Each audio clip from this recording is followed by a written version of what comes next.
आगामी 3 दिन पनि देशका विभिन्न ठाउँहरूमा हिउँ र पानी पर्ने सम्भावना छ। सजग रहनुहोला।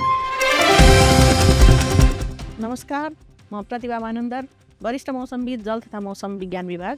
आज म यहाँहरूलाई 2082 वैशाख 23, 24 र 25 गतेको मौसमबारे जानकारी दिन आएको छु। हालको मौसमी विश्लेषणको कुरा गर्नुपर्दा हाम्रो नेपाल यतातिर रहेको छ, यो एरोको सँगै। अहिलेको अवस्थाको कुरा गर्नुपर्दा देशमा स्थानीय वायु र पश्चिमी वायुको साथै यो अरब सागर र बङ्गालको खाडीबाट पनि पानीको कण मिसिएको हावा प्रवेश गरिरहेको छ।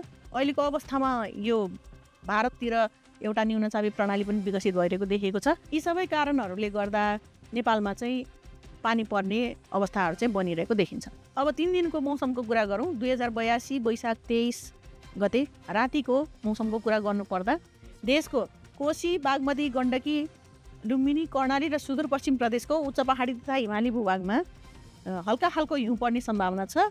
यो सङ्केतले चाहिँ हल्का खालको हिउँ पर्ने देखाउँदछ। त्यस्तै गरी देशका पहाडी भूभागका सबैजसो पहाडी भूभागका थोरै ठाउँहरूमा मेघ गर्जन चट्याङसहित हल्कादेखि मध्यम वर्षाको सम्भावना रहेको छ। त्यसका साथै मध्य प्रदेश, बागमती, गण्डकी, लुम्बिनी र सुदूरपश्चिम प्रदेशको तराईका भूभागहरूमा भने हल्का खालको पानी पर्ने सम्भावना देखिन्छ। वैशाख 24 गते दिउँसोको कुरा गर्नुपर्दा कोशी, बागमती, गण्डकी, लुम्बिनी, कर्णाली र सुदूरपश्चिमका उच्च पहाडी र हिमाली भूभागमा हल्का खालको हिउँ पर्ने सम्भावना देखिन्छ भने देशको पहाडी भूभागहरूमा हल्कादेखि मध्यम पानी पर्ने सम्भावना देखिन्छ। देशका तराई भूभागका 1-2 स्थानमा हल्कादेखि मध्यम पानी पर्ने सम्भावना रहन्छ।